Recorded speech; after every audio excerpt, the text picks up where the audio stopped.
வணக்கம் நண்பர்களே. இனி வருகின்ற நாட்கள் அனைத்தும் சிவபெருமானின் அருளால நிச்சயம் நல்ல நாளாக மாறப்போகுது.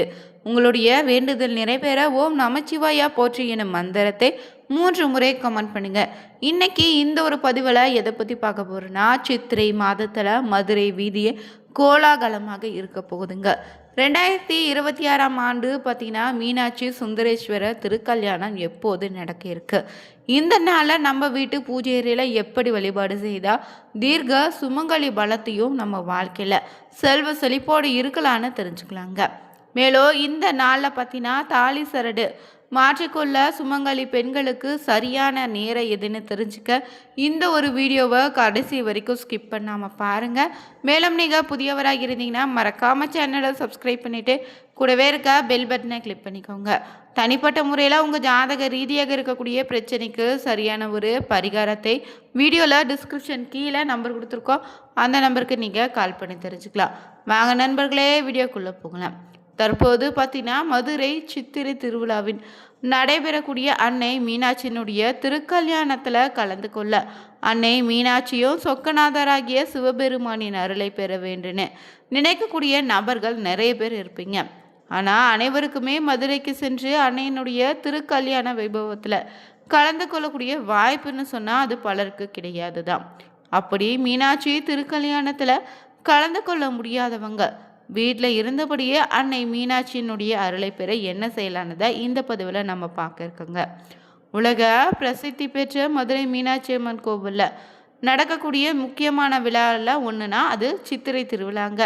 இந்த சித்திரை மாதத்தில் 12 நாட்கள் இங்கு விழாவாக மட்டும் இல்லை, அதை சுற்றி இருக்கக்கூடிய அனைத்து ஊர் மக்களுமே இந்த விழாவை தங்கள் வீட்டு உற்சவமாக நினைத்து வழிபடுவாங்களாம்.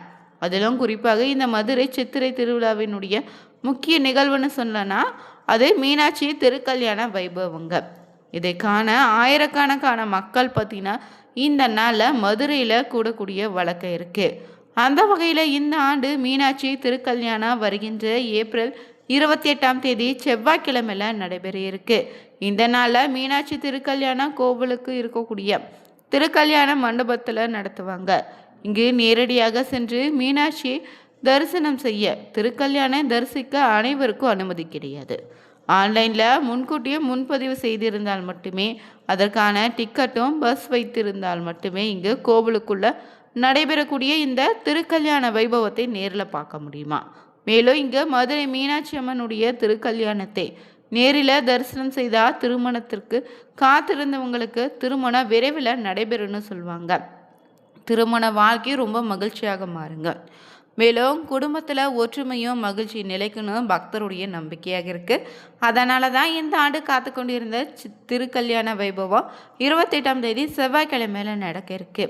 இந்த நாளில் பார்த்தீங்கன்னா காணப்படக்கூடிய பக்தர்களின் வசதிக்காக மீனாட்சி அம்மன் கோவிலை சுற்றிலும் மதுரையில் இருந்து பல பகுதிகளில் இருந்தோ LATC திரைகள் வைக்கப்பட்டு மீனாட்சி திருக்கல்யாண வைபவம் நேரடி ஒளிபரப்பு செய்யப்பட இருக்கு. அன்னையினுடைய மீனாட்சி திருக்கல்யாணம் நடைபெறும் போது பெண்கள் பலர் பார்த்திங்கன்னா தாலி சரடு மாற்றிக்கொள்வார்கள். இதனால் மீனாட்சியின் அருளால் தங்களுக்கும் பார்த்திங்கன்னா தீர்க்க சுமங்கலி பாக்கியம் கிடைக்குன்னு நம்பிக்கை உண்டுங்க. உலகம் முழுவதுமே இருக்கக்கூடிய பக்தர்கள் மீனாட்சி திருக்கல்யாணத்தை இந்த நாளில் டிவியில் தரிசிக்க முடியும். இந்த நாளில் அன்னையின் மீனாட்சியின் அருளை பரிபூர்ணமாக பெற நம்ம வீட்டில் என்ன செய்யலாம்? இந்த திருக்கல்யாணம் தரிசிப்பதோடு சில எளிமையான வழிபாட்டையும் நம்ம வீட்டில் செய்தாலே ரொம்ப சிறப்பாக அமையுங்க. இந்த ஆண்டு முழுவதும் இந்த மீனாட்சி திருக்கல்யாணத்துக்கு சென்று கலந்து கொள்ள முடியாதவங்க இந்த நாளில் பார்த்திங்கன்னா அதிகாலையில் எழுந்து குளிச்சுட்டு வீட்டை சுத்தம் செய்து வீட்டில் இருக்கக்கூடிய அன்னையின் மீனாட்சியின் படத்துக்கு மலர்களால் அலங்காரம் செய்யணும்.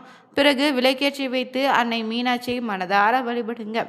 மேலும் இந்த நாளில் பாயாசத்தையும் சர்க்கரை பொங்கலையும் ஏதாவது இனிப்பு செய்து அன்னை மீனாட்சிக்கு நைவேத்தியமாக படைத்து வழிபடுங்க.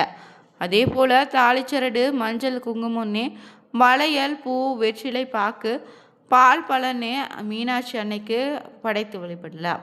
இந்த மங்களகரமான பொருட்களை யாருக்காவது இந்த நாளில் தானமாக கொடுத்தா சிறப்பான பலன் உண்டுங்க. அதே போல் சுமங்கலி பெண்களை வீட்டுக்கு இந்த நாளில் நீங்களே அழைச்சி வந்து அவங்களுக்கு மஞ்சள் குங்குமமும் பூ வெற்றிலை பாக்கு தாலி சிறைது கொடுங்க. இந்த நாளில் யாருக்காவது அன்னதானம் கொடுத்தா ரொம்ப நல்லது. வீட்டில் திருமண விருந்து போன்ற அமைச்சு வீட்டுக்கு அழைத்து உணவு பரிமாறலாம். இப்படி செய்தாலே மீனாட்சி அருள் உண்டு. வீட்டில் தடைபட்டு இருக்கக்கூடிய திருமணமும் விரைவில் நல்லபடியாக நடந்து முடியுங்க.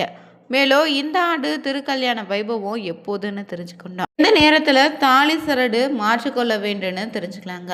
மதுரை மீனாட்சி அம்மன் கோயிலில் சித்திரை திருவிழா ரொம்ப சிறப்பாக கோலாகலமாக நடந்துட்டு வருது. இந்த ஆண்டு மதுரை சித்திரை திருவிழாவின் ஏப்ரல் 19ஆம் தேதி கொடியேற்றத்தோடு தொடங்கி தினமும் மாலையில் சுந்தரேஸ்வர பிரியாவிடை அம்மனோடு அன்னை மீனாட்சியும் பல்வேறு வாகனங்களையும் மாசி வீதிகளில் எழுந்தருளி பக்தர்களுக்கு அருள் பாலித்து வந்தாங்க. மதுரை சித்திரை திருவிழாவின் போது சிவபெருமான் மதுரையில் நிகழ்த்திய 64 திருவிளையாடல்களும் நிகழ்த்தி காட்டுவாங்க. மேலும் இங்கு பார்த்தீங்கன்னா ஒன்றான மீனாட்சியினுடைய பட்டாபிஷேகம் ஏப்ரல் 26ஆம் தேதியன்று மாலை வெகு சிறப்பாக நடைபெற்றுச்சு. பார்வதி தேவியின் அம்சமான அன்னை மீனாட்சி மதுரையின் அரசியாக முடிசூடி கொள்ளக்கூடிய நிகழ்வை காண ஏராளமான பக்தர்களும் கலந்து கொண்டாங்களாம். இந்த நாளில் அம்மனுக்கு வைர கிரீடமும் தலையில் பரிவட்டம் கட்டி கையில் வெள்ளி செங்கோலும் வழங்கப்பட்ட காட்சியும் மதுரை அரசியாக கம்பீரமாக அன்னை மீனாட்சி காட்சி தருவது வேறு எங்கேயும் நம்மளால் பார்க்க முடியாது. மேலும் ஏப்ரல் 28ஆம் தேதி தான் செவ்வாய்க்கிழமையன்று திருக்கல்யாண வைபவம் நடக்க இருக்கு. தங்கள் வீட்டு பெண்ணின் கல்யாணத்துக்கு தங்கள் அரசின் திருக்கல்யாணத்தின் உற்சவத்தோடு கோலாகலமாக கொண்டாட மதுரை மக்கள் தயாராகி வராங்க. மீனாட்சி திருக்கல்யாண வைபவம் நடைபெறக்கூடிய சமயத்தில் ஏராளமான பெண்கள் பார்த்தீங்கன்னா தாலி சரடு மாற்றிக்கொள்வாங்க. அந்த வகையில் அன்னை மீனாட்சியும் சுந்தரேஸ்வரரான சிவபெருமானின் திருக்கரங்களால் தாலி வாங்கி கொள்ளக்கூடிய சமயத்தில் தாலி சரடு மாற்றிக்கொண்டா அன்னை மீனாட்சி போலவே தாங்களும் தீர்க்க சுமங்கலி வரம் கிடைக்குன்னு பக்தர்களின் நம்பிக்கையாக இருக்கு. அந்த வகையில் மீனாட்சி திருக்கல்யாணம் ஏப்ரல் 28ஆம் தேதி செவ்வாய்க்கிழமை நடக்க இருக்கு. திருமண முகூர்த்தம் பார்த்திங்கன்னா காலை 8:35 முதல் 8:59 வரை. தாலி சரடு மாற்ற நல்ல நேரம் பார்த்திங்கன்னா அதே காலை 8:35 முதல் 8:59 வரை. காலை 10:35 to 11:30 வரை நம்ம தாலி சரடு கயிறை மாற்றிக்கலாங்க. இதனால் பார்த்திங்கன்னா மாங்கல்ய தரணமாகும் முகூர்த்த நேரத்தில் தாலிச்சரடு மாற்றிக்கொள்வது ரொம்ப நல்லது. மேலும் காலை 9 மணி முதல் 10:30 வரை யமகண்ட நேரம் என்பதால் இந்த நேரத்தில் நீங்கள் தாலி சரடு கயிறை மாற்றிக்காங்க. கர்ப்பிணியாக இருக்கக்கூடிய பெண்கள் இந்த நாளில் தாலி சரடு மாற்றிக்கொள்ளக்கூடாது.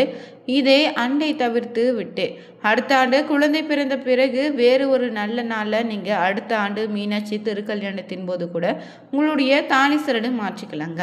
அதே போல் திருக்கல்யாணம் அன்று கண்டிப்பாக தாலி சரடி மாற்ற வேண்டுமான்னு கேட்டால் அவசியம் கிடையாது.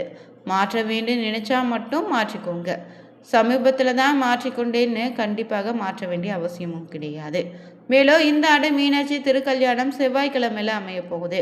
செவ்வாய்க்கிழமையில தாலி சரடு மாற்றிக்கொள்ளலான்னு சந்தேகம் பலருக்கு இருக்கும். சிலருக்கு இதில் கேள்வி இருக்கலாம். மீனாட்சி திருக்கல்யாணம் நடத்தக்கூடிய சமயத்தில் செவ்வாய் வெள்ளின்னு எந்த கிழமையாக இருந்தாலும் தாராளமாக நீங்கள் மாற்றிக்கலாங்க. அதில் தோஷமோ தவறோ எதுவுமே ஏற்படாது. இந்த மதுரை மீனாட்சி அம்மன் கோவிலில் சிறப்புகள் என்னென்னா, வருடத்தில் 365 நாட்களோ அம்மனுக்கு திருவிழா நடைபெறக்கூடிய கோவில்னா அது மதுரை மீனாட்சி அம்மன் கோவில் மட்டும்தான். இதில் பல விசித்திரமான வழிபாட்டு முறைகளும் கடைபிடிப்பாங்க. இவைகள் இன்று நேற்றில்லைங்க, பல 100 ஆண்டுகளுக்கு முன்னாடியே தொடங்கி இன்று வரை பின்பற்றி தான் வராங்க.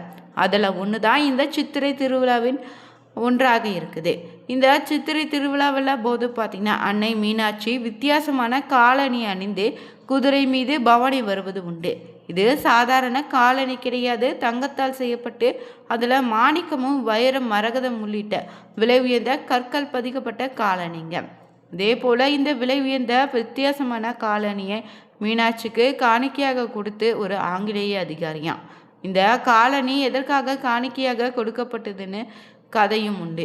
மீனாட்சி அம்மன் மீது அந்த ஆங்கிலேய அதிகாரி வைத்திருந்த அளவில்லாத பக்தியை கேட்டால் மெய் சிலுத்திடுங்க. மேலும் ஆங்கிலேய அதிகாரிகள் அன்னை மீனாட்சியை ஓடி வந்ததோ அன்னையை பாதங்கள் வலிக்குமேனு அவர் தங்க செருப்பை காணிக்கையாக கொடுத்ததும் பற்றி தான் சொல்லுவாங்க. மேலும் இங்கு தங்கத்தால் இழைக்கப்பட்ட விலை மதிக்க முடியாத அளவு மாணிக்கங்கள் பதித்த ஒரு ஜோடி காலனியை நீங்கள் மதுரை மீனாட்சி அம்மனுக்கு தன் பக்தியின் அடையாளமாக காணிக்கையாகவும் கொடுத்திருக்காரு. வீடியோ பதிவு பிடிச்சிருந்தா லைக் பண்ணுங்கள், ஷேர் பண்ணுங்கள், கமெண்ட் பண்ணுங்கள். மறக்காமல் சேனலை சப்ஸ்கிரைப் பண்ணிவிட்டு ஓம் நமச்சிவாய போற்றி எனும் மந்திரத்தை 3 முறை பதிவிடுங்க. அனைவருக்கும் நன்றி நண்பர்களே.